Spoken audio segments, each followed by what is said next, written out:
Hey guys, so very early this morning, Bungie deployed patch 1.2 in preparation for House of Wolves. A good chunk of the changes consists of stuff they said would be coming in the House of Wolves, so let's quickly review. Before we get to the patch notes though, let's start with the fact that the Queen's emissary, Petrovenge, is in the tower right now. Every day, starting from now, you'll be given access to a new bounty for you to complete. The reason why there's 3 or 4 available right now is because of the delayed patch. These bounties are pretty simple in theory. You are given a target and must go and find and kill that target. Events will start in the wild when you see the message, "A pack of wolves is prowling," where you will fight a few waves of enemies and then the main target. The pack of wolves is prowling message pops up around every 8 to 10 minutes.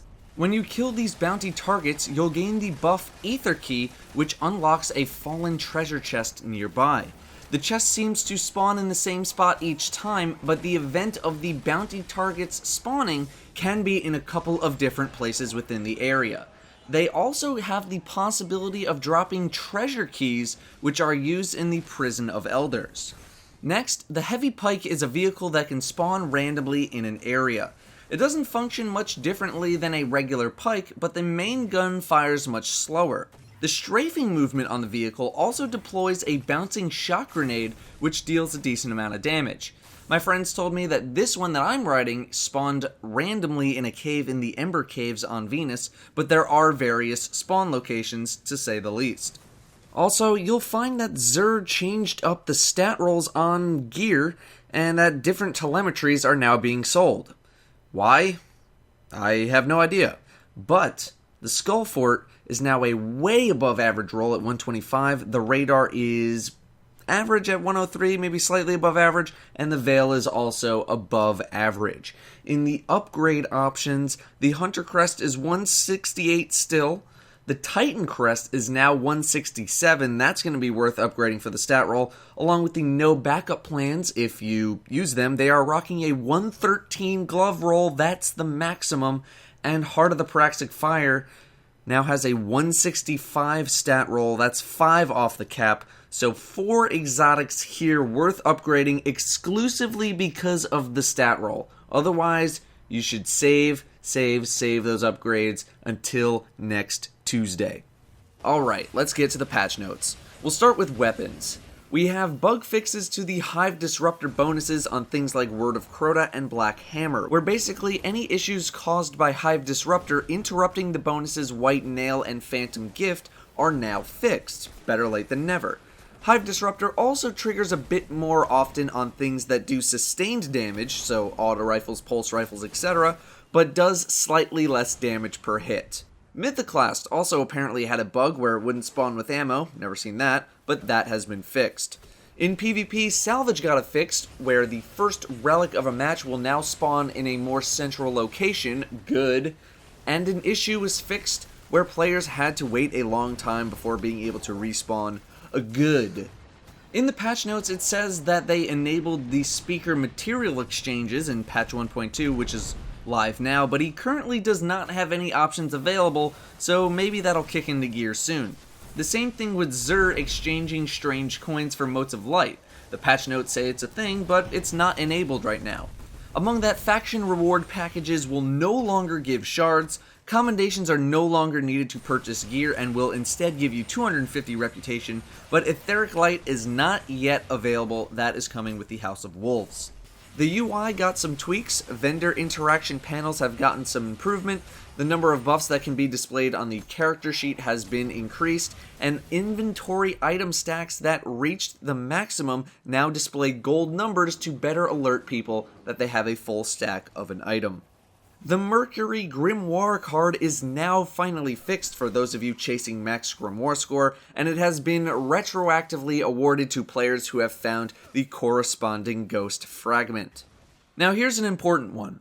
As of this patch, and until Tuesday, any engrams that you earn will not be decryptable. There is a bug in the game right now where the Cryptarch does not detect that you have engrams that can be decrypted. This is only a problem for engrams earned after patch 1.2, so anything gathered before the patch will still be decryptable, and anything earned before the patch will not produce House of Wolves items if you save them until House of Wolves. Note that if you buy any exotic engrams from Xur, they'll still be decryptable, so you should continue to not bother with exotic engrams this weekend, and instead save your motes so you can buy better engrams with a chance at new exotics for next week. I don't know if engrams earned after patch 1.2 will roll into House of Wolves items, but it's not like you really have a choice in the matter, you pretty much have to save them. Now on the 19th, patch 1.2.0.1 will apply, which has some hotfixes mainly to PvP, but also to engrams.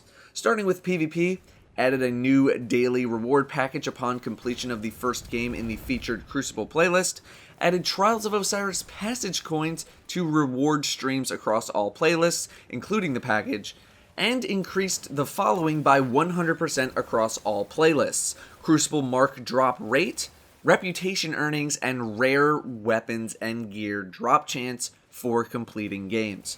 Legendary weapon drops were added into the reward stream across all playlists, not engrams, actual weapons, and the Dark Below maps have been added to all playlists for everyone to enjoy, regardless if you own the Dark Below or not. Iron Banner gets some changes. The power curve has been adjusted to accommodate the new damage and power ranges in House of Wolves. 6 additional bounties have been added to the event. They removed an errant buff from the Iron Banner control playlist. Etheric Light will be available at rank 3 and rank 5 in Iron Banner. And last, across one Iron Banner event, if you compete on multiple characters on the same account, characters with lower ranks will get a reputation boost in an attempt to reach parity with the higher ranked character that you have more quickly, which is a good change. It's less grinding. Basically, that's all you need to know. It's less grinding if you're trying to grind on multiple characters. Next, we have something that people should definitely be happy about. The Cryptarch will no longer convert newly acquired legendary engrams as of patch 1.2.0.1 into shards, with the possibilities including gear, weapons, or exotics. Nothing but good news there. Daily heroics will now give motes of light instead of shards, and ascension will be available starting on May 19th. Lastly, the connection recovery system discussed in the latest weekly update will attempt to fix any connection problems instead of booting players into orbit. This system will be enabled for Trials of Osiris first, and then rolled out to other activities over time. For all intents and purposes, instead of getting kicked to orbit, the connection recovery system will try to keep you connected to your team, but if it can't, it'll boot you back to orbit. Those are your patch 1.2 and 1.2.0.1 notes. A lot of good stuff coming. Now we just wait for May 19th. Thank you all very much for watching, and I will see you next time.